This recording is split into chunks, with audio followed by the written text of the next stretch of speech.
Mario chases tag. All right, in any case. And Babycakes is out here trying to confuse me. Look at this. Her in-game tag is Ice. Her real tag is Babycakes. Which one do you want? All right, but Akko is going to be going Fox, which I actually really like. I think Fox is a terrifying character to deal with in this game. We actually saw this matchup at MSM this week where Larry kept on him at the ledge for solid 6 games in a row. Yeah, no, it looks like Akko's trying to replicate that. It hasn't been too long since MSM did happen. You know, you watch and learn, G-Pick. Yeah. He's actually disengaging to the other side of the screen right now, just waiting for his opening. I like that people are relearning that patience of proper neutral now that like we've had a couple weeks. Like as much fun as it is to run into each other and hit our hitboxes into each other, it's just like, well, neutral's neutral. Yeah, no, I mean, yes, the game mechanics do reward a lot more aggressive play this time around, but you cannot lose your fundamentals. Yeah. Stay patient, find your openings, and Akko is just finding those right now after that up air. Yeah. Not overcommitting in any of those situations. Still, as Fox having that speed to pounce on any punish opportunity that presents itself. Yeah, and really the Fox pick is paying off so far. Really playing a character that can stay in the face of Olimar, really harass him, and make sure he doesn't really get the space to toss out a lot of the smash attacks that we've seen so far from a lot of these early Olimars. Here we go, though, 140%. We have a down smash coming out on the ledge. Babycakes sneaks her way back on stage and gets a forward smash right afterwards. Akko just dropping his shield into it.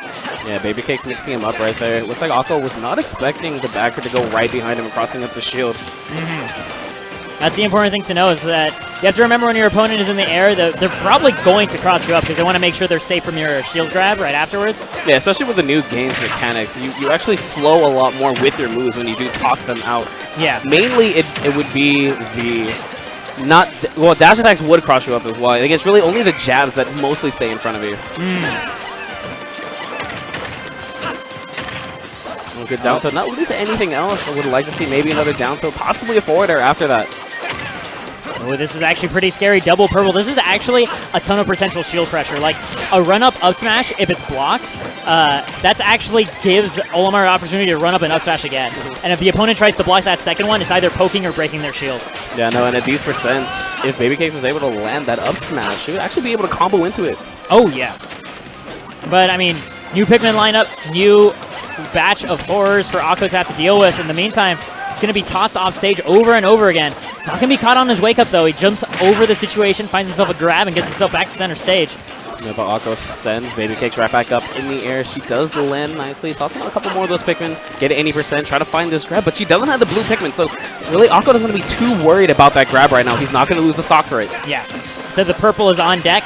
Just barely managing to back away from it, but we can see so much air movement by Akko, just trying to take into account the threat of not just the side Bs, but also just Olimar's grab still covers such a huge amount of space that he's just trying to exist on that level as little as possible. Trying to just jump in, land in with a nair, or maybe just find that up smash after a whistle. There you go. Yeah, punishing the little cooldown that there is after that move. Babycakes really trying to use a super armor on that move. As a lot of people have been noticing, there's a lot more armor on this iteration of the game. Yeah, and the armor starts up like frame 2. It is very, very fast compared to the previous game. Down smash, of course, cleaning up that stock, getting us dead even, back again, 0% apiece. Yeah, but Akko now taking the very early lead. After that neutral leading into the jab combo. Oh, just barely missed space in that grab off the get up. And now Babycakes making him pay for it. Oh, trying to jump in with the nair into jab follow, but this time Babycakes is a little bit more mobile. Definitely getting the percent lead, even though they're both vying for proper stage control. It's really the stage control battle that's like so critical against Fox, because you can have such a huge lead, but one juggle and you'll make it all back, and then maybe even take your stock for it. No, definitely. Once you are trapped against this Fox, you are not getting out of that corner or the vortex that you were trapped in. But really, what I do like from Babycakes so far, the early goings of that stock, she backed off a little bit more. She started using the Pikmin throw and trying to space off to either get that back air or even a forward air to punish the neutral air landing out of Akko. Yeah. And we have blue next on the lineup. No, actually cycling for the purple just for a little bit of spacing. Trying to get that blue grab, not paying out. Meanwhile, throughout all that, Akko just chilling on that platform, recognizing how dangerous the threat zone is, right? He's going for a zoning mentality. He sees the blue, sees the purple, and he knows how this character plays from Olimar, but still going to be caught on that platform Babycakes still knowing how to track him down for running away from these grabs. Yeah, and that was actually a very good lineup that Babycakes had there at the very end. She ended up going for 2 grabs with that blue, just keeping that option in Akko's mind to be very afraid. But when she went for those back airs, the blue one came first, but she followed up again with the purple right after to go ahead and get that stock there. So very smart stuff and awareness coming up from Babycakes to take that first game. That's one of the things that we like seeing in terms of transitioning from a mid-level player to a high-level one, is recognizing how your moves are changing how your opponent is going to be moving, right? The fact that she threw out those grabs made Akko want to jump and stay up there, and because of that, made him susceptible to those forward airs and back airs. And just being able to play with your opponent's mind and how they're dealing with neutral so you can find the opening you're really hungry for. It's a really strong suit. Exactly, but so we're going into game 2 right now. Akko just kind of thinking about if he wants to run it back straight to Pokemon Stadium or maybe a different stage, but he is hovering around that stage a little bit too long. I'm going to go run it back on Pokemon Stadium too. See, I don't like this G-pick. Yeah. If you're going to pick the same stage, you got to at least go to the music counter pick. He's going to go for the character counter pick. Okay, that works just as well, but I'm trying to see some nice tunes. It's an interesting choice because like they were playing that long range game quite a bit, and Pokemon Stadium 2's layout actually favors zoners really nicely, more than anything else. So he is kind of enabling Babycakes to stick with that game plan. Yeah, but I mean, Akko basically wants the same exact game plan, just trying to space out with the sword that he has now. Foxy wanted to go really with that rush down, and he saw that, maybe he doesn't want to be too close to this Olimar. Let me play this nice patient style a little bit more with the Marth instead and see how it goes. Especially the fact that, at the end of the day, the blade outranges the Pikmin, right? So you can just have that proper duel in the air. And as you said it right there, the neutral are going cleanly through the Pikmin straight into Babycakes, and Akko also landing that forward air afterwards. Oh, backing off, just going ahead and punish the down tilt. Yeah, Akko's Marth absolutely still has it. Yeah, in the early goings, really, the counter pick is paying off for him. This patience already. If he doesn't see a clean opening for himself, he just backs right off. And double jump has been consumed by Ike's with the purple Pikmin. Makes itself known off stage, getting Akko off of Babycakes' back, but now Babycakes has nothing. Yeah, fantastic weight right there coming out from Babycakes. Just, hitting the up B, but just stalling there in the air and before going back to the stage. Yeah. Understanding that Akko had to recover himself. I'm going to go ahead and pick it up with the Nair into up tilt. But Akko resetting to the middle of the stage, surprisingly. Not wanting to keep up the pressure, and unfortunately that lets Babycakes get a whole new lineup. Yeah, and the white Pikmin actually latching on to Marth's toe right there was actually a very bad spot for it to go to. Yeah. None of the normals actually hitting it off of him.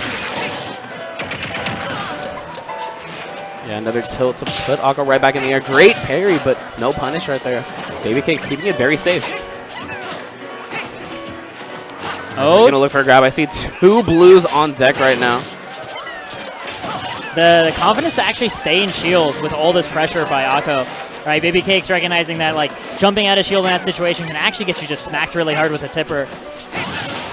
Here we go though, the forward air finally finds its mark. Akko though, not able to keep it going off stage. Forced into the corner, gonna die to that blue Pikmin grab. Yeah, no, that blue Pikmin, such a strong force even in this game. Some things don't change G-Pick, and that up air gonna send her back into the air, the second one, to clean up that stock as well. It's amazing, the sets before this too, I couldn't help but notice how both players would consistently take each other's stocks back to back, right? It was so rare to see somebody keep that momentum going for more than a single stock.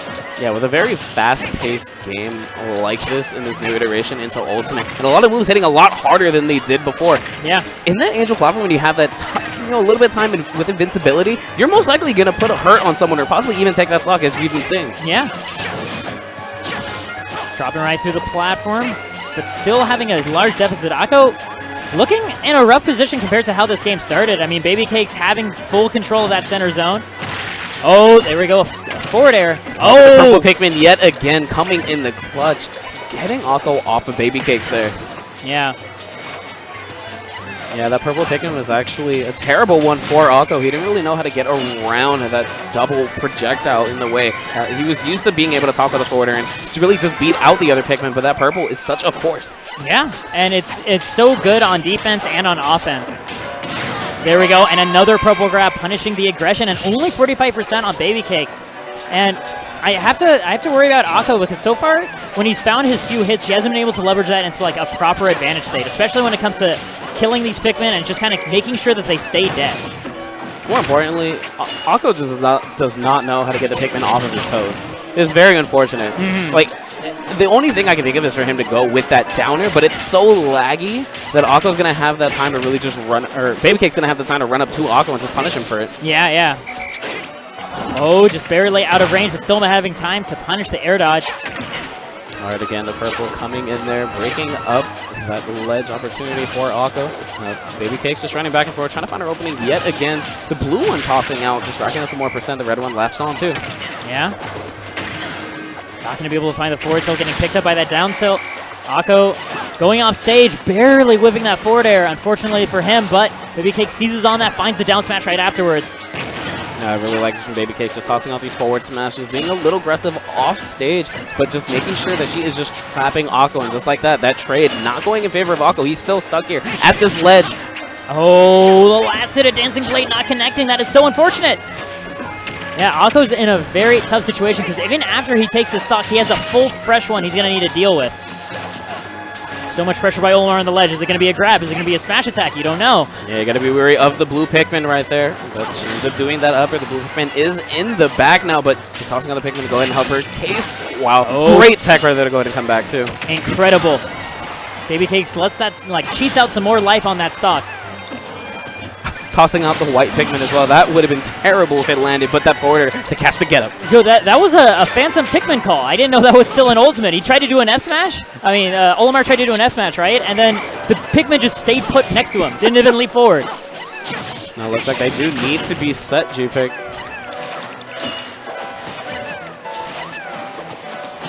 Still just kiting away. I mean, as you can, right? You have 130% lead. You know, so you have 2.5 minutes to find your opening, and in the meantime, you're getting the time to cultivate a new lineup. You know, get yourself a couple purples, a blue, something real nice and classy to take a stock with. Yeah, you got like a white just in case you want to kill him with down throw instead. You never know. Yeah, just a little bit of everything. We got, oh yeah, the two finest killers. Yeah, the blue one stayed right before it sailed off stage. There goes the grab. The up throw is going to seal it up 2-0 in favor of Babycakes to move on through the bracket. But no, to your point, G-Pick, I just really like the patience coming from Babycakes there at the very end. She was like, okay, I already know you're having a terrible time with this neutral. You cannot approach me. If you don't want to approach you, I'm fine with this. I'm going to toss out my Pikmin. I'm going to get some extra percent. And you know what? If this goes to time, that's on you. I'm going to win this game. Exactly, and that's the way people should treat these situations. You're playing for something.